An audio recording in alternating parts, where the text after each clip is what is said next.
Hello everybody, welcome to another episode of Cars, etc, etc, a show about cars and a whole lot of other stuff as well. Brought to us as always by altcointrader.co.za. Go on there, register for free and get into the world of cryptocurrencies. So you get these five brothers and they decide, you know what, let's start an automobile company. And they're Italian. What could go wrong? We're talking about the fabulous Trident Maserati. And joining me today is the wonderful Dr. Lilliana Lulli, who used to be an ambassador for Maserati South Africa. It's great to have you here. Thank you. Where did your love for Maserati start? Two very clear origins. So the first is growing up an only child in a household where my dad was an absolute Formula One and automotive fanatic, meant that once a month we'd go into Joburg town, very near the Carlton Centre, and we'd collect a stack of imported Italian automotive magazines, or specifically F1 Autosprint. But lots of other car magazines, and I'd always flip through them with Dad. And the one thing that always struck me was these crazy exotic names of the Maserati models. And I remember asking him the one day, you know, who makes these names? Who creates these names? And he said, well, they're not really made up names. They're, you know, the names of winds that sweep through the continents. They're these great gale force winds. And as a kid, I thought that was just mind blowing. It created this air of mystery around Maserati and a real connection to the elements. And that really resonated with me. And then the second reason, and possibly the most important for me, is the first female Formula One driver drove a Maserati.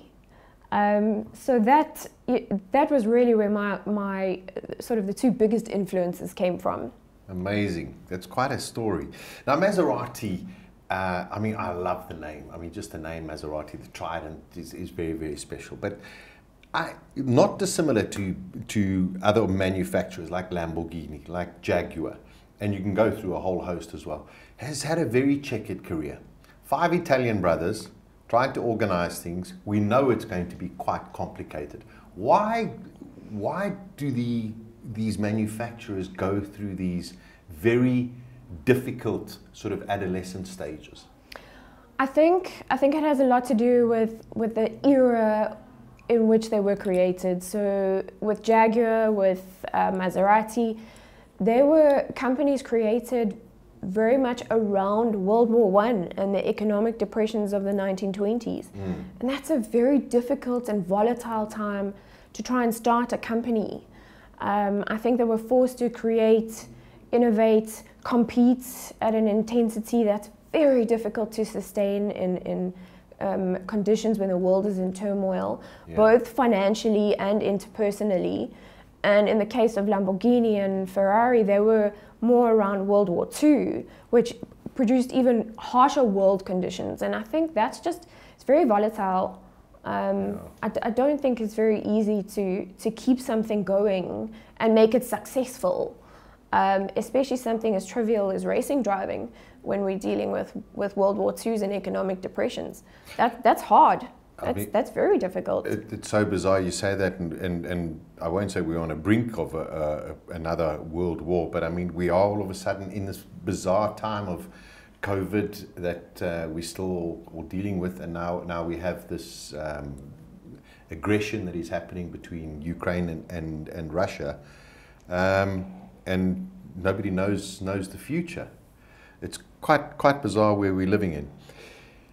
Maserati, as you mentioned, I mean, steeped in motor history, which has just been remarkable for them. And one of my favorite ever cars that were ever made was the Maserati 250F. Mr. Rupert's got one at Franschhoek Motor Museum. At Franschhoek Motor Museum, and I actually saw it going around the track at Kyalami a couple of years ago. Oh, wow. It is just a magnificent motor vehicle. Fangio, you know, everyone remembers Fangio for his world titles, but I think most people embrace him. As much as Mercedes, he had a good connection with him. there's something very special about the Maserati 250F. Yeah, well, not only by Fangio, it was raced by Sir Sterling Moss, Yeah. Mike Hawthorne, and of course the first female Formula One driver, Maria Teresa De Filippis. She preferred it over a Ferrari. She was offered a drive at Ferrari, but preferred to drive the Maserati 250F, saying that it was much more balanced. It was one of the most incredible racing cars of the period, and a lot of people tried to get their hands on them, but not many were made. Well, that's the thing. I mean, are there any available? You know, we know that Johan Rupert's got one. There are one or two. Do they ever come up on the market? They're very rare. So the history books will tell you that 34 chassis numbers were made. In the 1980s, Motorsport magazine tried to create a comprehensive list of what was in existence, but it proved very difficult because lots of people have tried to do legal and illegal things with this particular car. 23 models have been verified as being original. However, not all of them are the same, the car. Some of them were built on a pre-existing chassis, and they were less competitive, obviously because the likes of Fangio and Sir Sterling Moss wanted superior racing cars. So they kind of got first pick, and then everyone else kind of got, I won't say inferior versions, they were called piccolos, which are little in Italian. So they weren't quite the same. But I mean, just an astonishing car, the Maserati 250F. Liliana, let's talk a little bit about the road cars. 1950s, the 3500 GT. I've seen a few here in South Africa. It is just gorgeous car, and it all of a sudden, you know, it sort of made Maserati very desirable in the sense of as a grand tourer kind of car. Yeah, it was their first road production car, so outside of racing. They created it to really keep the company going. Not many were made. There was only 2,200 of them made. Wow. So very rare. I know of 3 in South Africa, but there could be as many as 5 or 6. Okay. But personally, I've seen 3. And they just, I mean, they're just something beautiful to look at. And also, I mean, you know, as you say, they're 3 or maybe even 5 or 6. There are a few around the world. Are they in demand? I mean, if they come up, do people pay really big prices for these cars? Yeah, I'm actually following an auction online at the moment that's taking place in Belgium, and the prices are ranging anywhere from £145,000 up to £600,000. For the Vignale versions, the coach builder Vignale, those ones seem to be a little bit more valuable, and they also seem to be the ones that are the cabrio versions. So very rare. It's kind of what put Maserati on the map as a road car production house.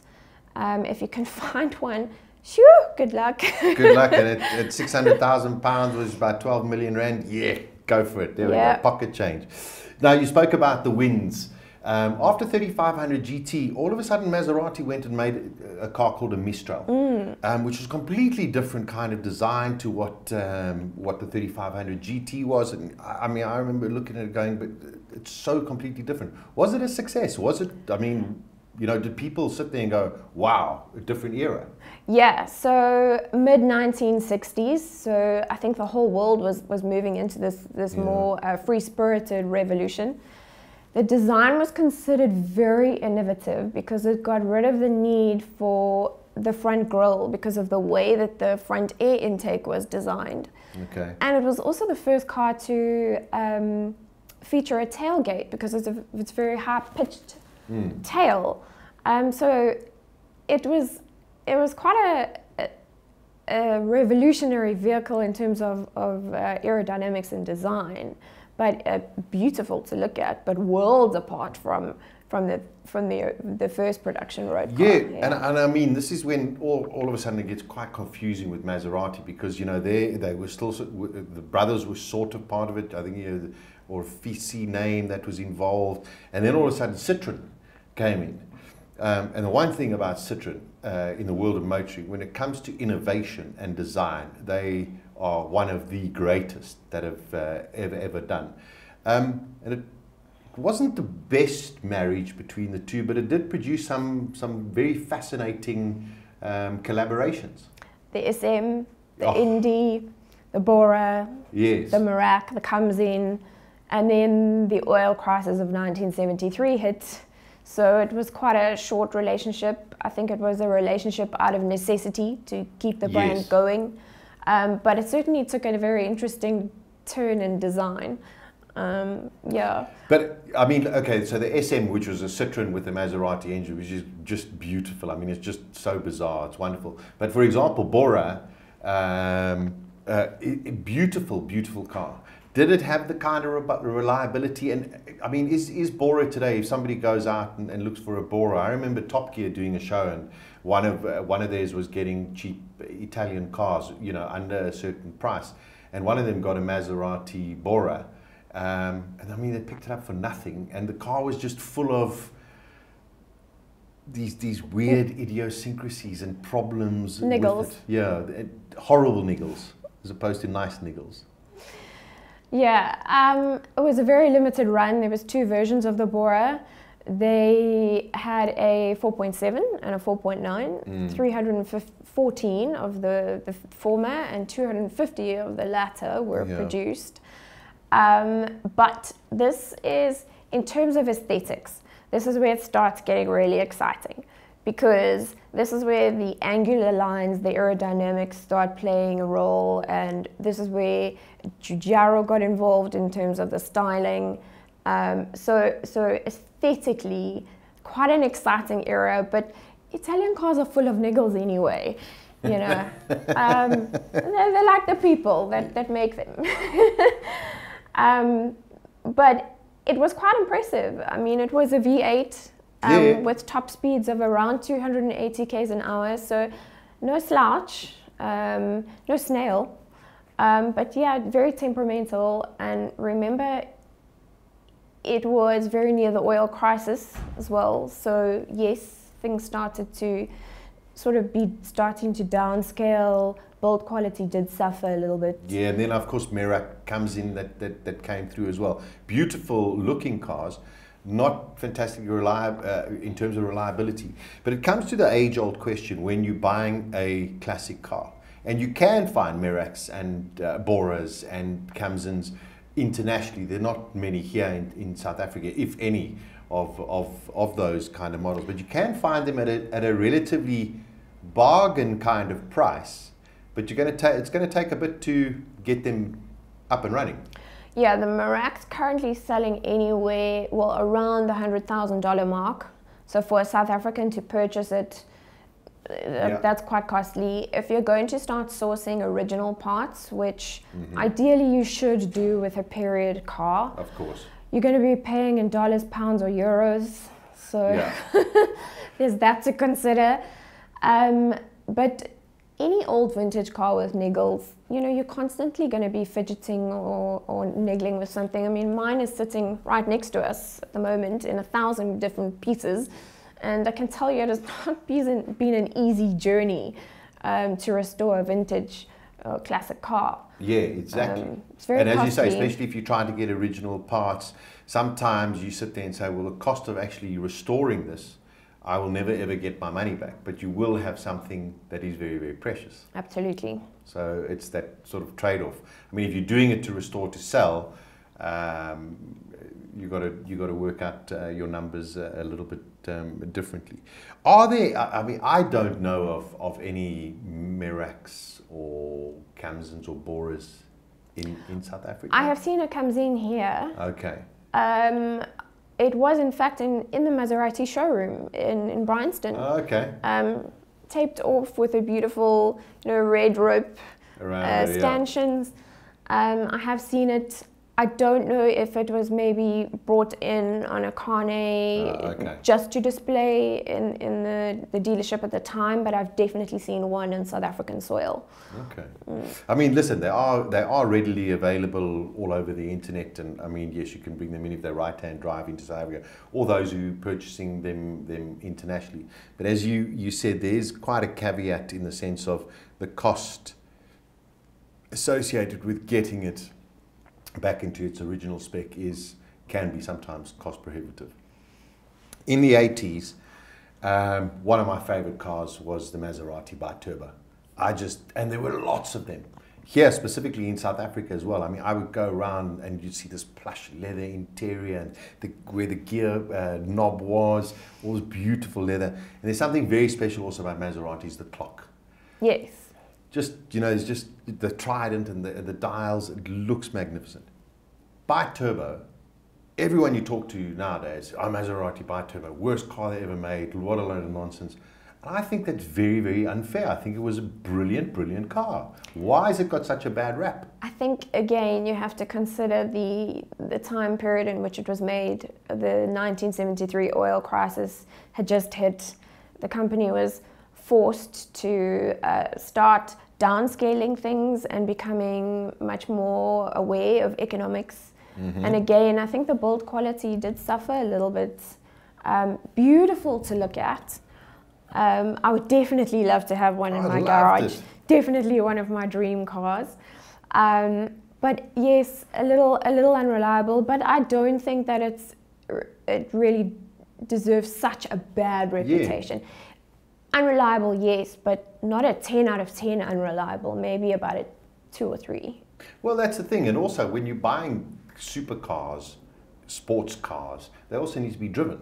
Yeah. And I mean, if you sit there and leave it in the garage for 3 or 4 months and all of a sudden it's not going the same you go, hold on a second, who's to blame here? Yes, they absolutely need to be exercised. You need to keep the oils running, you need to keep the fluids running. You obviously need to do your regular maintenance. I think a lot of people buy vintage cars and they kind of stick it in their garage and it's something beautiful to look at and it's a gem and it's a jewel and they're maybe too scared to drive it, but those cars were made to be driven. Of course. And when you do drive it, you need to manhandle that thing. I mean, it's not an easy thing to drive. So you need to keep all those parts moving. You need to keep it a well-oiled machine, so to speak. I agree. You see, so all those people who've got these fancy cars in your garages that are just sitting there, why don't you just go and buy the model cars and let people like myself go out and drive them? I'll drive it for you. There we go. We'll do it together. Has the Maserati brand been affected by its change of ownership so many times? It's a lot more stable now than it was, but has the brand been affected? I don't think in terms of it changing hands so often. I think when it's gone through periods of stasis in design, like recently, before things like the Ghibli and the Levante were introduced, we had this kind of real period of stagnation. Yes. And it just kind of sat, and models that were on offer were the ones that were on offer, and they weren't really new, innovative, exciting things to look at coming out. I think that maybe affected their reputation a little, but the fact that it's been standing for over 100 years is testament to what an incredible mark or brand it truly is, and I think that's really what's pulled it through. And I hope that we're in a resurgence phase now with the MC20. I hope that this means we're getting back on the map. Yeah, definitely. We'll talk about those because, once Fiat, I mean, for the last 20, 30 odd years, Fiat, Ferrari, Alfa Romeo, all branded together. Fiat took it over, then matched it with Ferrari for a bit, then took it away, then matched it with Alfa Romeo, and now trying to sit there and I think establish each of the brands on their own, which is fantastic for each of them. And sort of the first car that they brought out, under the Fiat ownership or whatever, is just a car that I love, the 3200 GT with the those lights at the back. Classic boomerang lights. There we go. And the next generation had to change the lights for the Americans because they couldn't understand how they worked. But that was an astonishing car, and quite a lot of them sold here in South Africa. Yes, we're very fortunate to have one in the garage. Beautiful. Must take me for a drive. I will do. Yeah.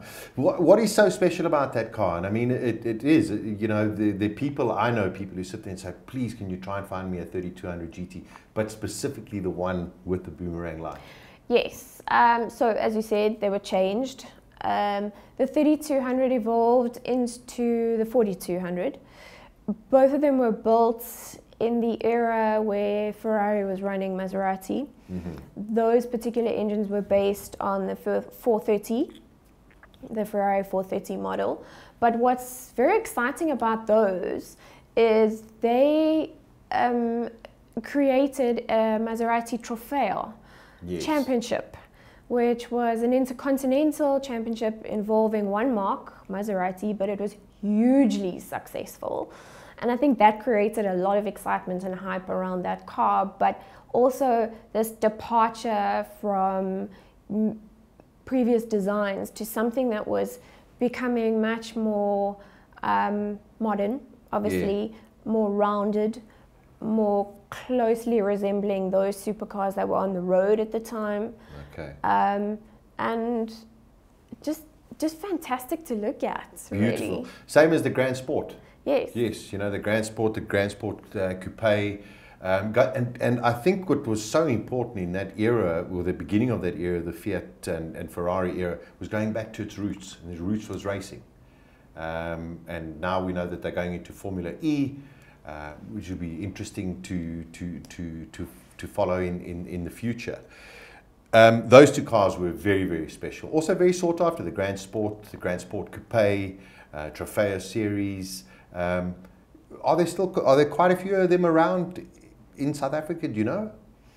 I don't know numbers exactly, but if you happen to go past a Maserati club run on some Sundays, certain Sundays, particularly at breakfast time, you will see quite a few of them in tow. It's quite amazing. Quite amazing. Are they also sought after? I mean, do they swap hands, or, I mean, you know, if you want a Grand Sport or whatever, are they relatively easy to find? They're quite easy to find, but people are very reluctant to get rid of them. Okay, yeah. Once you've got them, you kind of hold on to them, particularly the limited edition ones with the carbon fiber tub seats. There's the very same ones which are in the Ferrari Enzo, and they're obviously limited editions, so people tend to really hold on to those guys, but they are driven. Which is great. Okay, that's great. You mentioned the word Enzo. Maserati made, I think, one of the most spectacular and brutal track cars ever, called the MC12. Very few of them are left in the world. And it's astonishing. I mean, the prices that people are prepared to pay for this car is remarkable. But, I mean, the Enzo is magnificent, but the MC12 is something quite special. So this is where I start getting extremely excited and start fangirling. There's only 50. Well, only 50 were produced. Yes. So extremely rare. I have been so fortunate to have seen and touched and fiddled around in two of them. Oh, wow. One at Pebble Beach in California and one at Goodwood, obviously in England.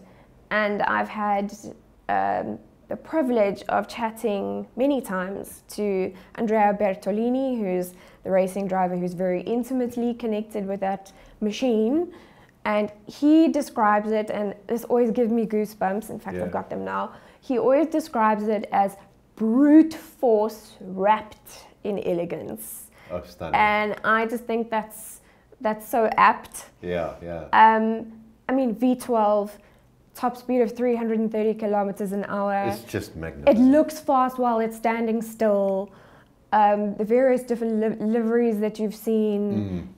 Oh, it's just... I'm also, I'm in awe of that car. Yeah, it is total fangirl moment. Yeah, it's one of those where, you know what, if I was a little bit younger, I'd have a post on my wall. Well, I definitely would. I'm a little bit older and I still have a poster on my wall. It's amazing.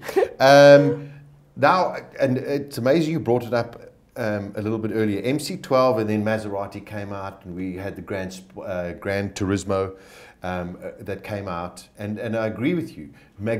It's a beautiful car, magnificent car. Gran Turismo Sport, the Stradale version of it. Brilliant, brilliant cars. But it's been around for 12 years now. And every other year, there were just slight outside aesthetic modifications. There was nothing inside that was improved, no engine performance improvements besides the second run. Why was there such a stagnant period? I think that stasis is really where Maserati was starting to hit turbulent times financially. I think that swapping of hands that we spoke about But earlier. this was all under the Fiat ownership. I mean, it just seems as though the bosses between Ferrari, Alfa Romeo, Fiat or whatever didn't really know what to do with the brand. Yeah, I think they really badly wanted to keep the heritage and the prestige of the mark going, but nobody was really dedicating time to the design process. So yes, those very minor aesthetic changes were happening, but luckily we're out of that now, and we're, like I said, hopefully back on the map with the MC20. It's a hugely exciting vehicle. Yeah, magnificent, magnificent car. Let's talk about it. It's a V6, twin turbo. I think it's coming out in the next couple of months in Europe, and we most probably get our first ones here in South Africa in maybe later this year or the beginning of next year. But this now, I mean, this is a supercar. You know, this is not just your run-of-the-mill Maserati. Absolutely, and it's street legal, so there's going to be lots of opportunity there. They also designed it with an electric version in mind. Yes. So that's foresight. I'm quite excited to see in the direction in which we're headed. As we said, we signed up for Formula E now for the 2024 season. So hopefully this is us. When I say us, I mean Maserati, because I consider them part of my family. Hopefully this means we start moving back into competitive racing. Yes. And I think that this particular model is the thing that's going to kind of propel that. Well, I hope so, at least. Yeah, very much so. Very, very exciting car. But they also got some exciting vehicles out on the road as well. Some, I think, a little bit conservative in terms of the Ghibli. Quattroporte, I think, is a wonderful car, but it can't compete against BMW 7 Series and Mercedes, so it's a different kind of vehicle. But the one thing that's really grown, and that was Maserati going into the SUV market, the Levante. It sort of started off slowly, but it's gained this incredible traction over the last couple of years. A magnificent SUV, and I mean, people who sit there and look at Porsche Cayennes, etc. I mean, if you haven't seen or sat or driven a Levante, you're missing out. Absolutely. I think the marketing campaign was very clever. They called it the Maserati of SUVs, and that kind of just sets you off on the right tone. Yeah. But I have driven both the normal standard stock version and the Trofeo version. No slouch on the road. They're quick. Absolute comfort. The ride is, seamless. Gear changes are seamless. It's really a performance vehicle. Yes. It's not your traditional SUV. Yeah. No, listen, it's a big car, but now they're talking about bringing in a slightly smaller version of that called the Grecale. Yes. 5-door. Yeah, which I think is also going to be something. And it seems very much that worldwide, that SUV market is just growing and growing and growing. Yes, it is. Especially in South Africa, they're hugely popular, and I think it's a security concern mainly. Lots of people are moving towards SUVs because they're perceived to be safer than small racing sports cars. Personally, I want to see us move less SUV, more MC12 racing car. I'm with you on that as well. I'm with you on that as well. You've brought it up a few times, Liliana, the Maserati, hopefully you're going in the right direction. Are they going in the right direction? I think so. I think we're out of this period of static design. I think that we're really heading into performance now. Aesthetics are changing very drastically. I think for Maseratis on the up and up, and hopefully we're back to the good old days in the present day and going forward. Fantastic. There we go. Listen, thank you for your time. Pleasure. Wonderful to see you. That is Maserati. Of course, we'll have all of the information in links below. You can go and check it out as well. That's another edition of Cars, etc., brought to you by altcointrader.co.za. Go there, register for free, and start your cryptocurrency world, something like that. Until the next time, take care. Ciao, ciao.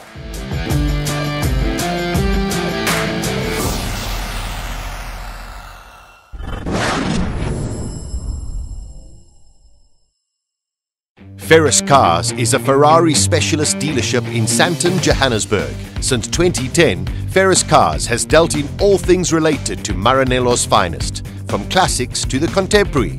Sales, service, advice and exclusive events, Ferris either has it or has access to it. And of course, in partnership with Altcoin Trader, Ferris Cars accepts cryptocurrency and can even help you buy your dream car from any other dealership in crypto. Check out their website at ferriscars.com or follow them on all popular social media platforms.